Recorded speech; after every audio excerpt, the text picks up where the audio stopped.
played his part. And so Kevin said, I really love the idea of Whitney, and that was that. I got word that he wanted me to do this film and that he didn't want anybody else to do it beside me. That intrigued me. Why can't anybody else do this film? Well, we postponed the movie for a year because to wait for Whitney. There was an exotic quality to Whitney, you know. There was this thing about her, and you know, guys are in love with her. Did you like that? Hi, Rachel. Hi, Rachel. You look beautiful. We were obligated to screen test her. I didn't feel like we needed to, but you know, giving her this role in this movie, I felt that she could. You know, there's not very many Whitneys come along. All of us were a little nervous because Whitney could come and fall on her face, and in the studio, there it is on film. You can see it doesn't work. These are your lines? My main concern is, you know, I want to be believable. I want to be able to sink my teeth into this role and for people to say, oh, I believed her. She made me feel, you know, what she was feeling, or I could identify with that, you know. Kevin was the one who was going to have to play all the scenes with her, and he felt very strongly that he could do it.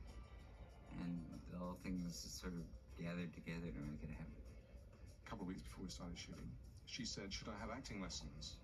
And I said, no, that's the last thing you should do. That's 2 weeks of stuff you're going to have to unlearn before you go in front of the cameras. What you do have to do is remember that you're a singer, and think of every scene that we're doing as being like a song. If there's an overriding emotion or something that the song is about, there's something the scene is about. There's a lot of subtextual beats. So have you ever liked anybody? What do you mean? Like me, a girl. And there was the notion that if she was going to be in it, can we have the scene that explains the black and white thing? And I thought, absolutely not. It didn't really specify what her race was. She was just a big star. Her race was star, you know. It is not mentioned in the script that way, and that was not the plan. It was just a star and a bodyguard.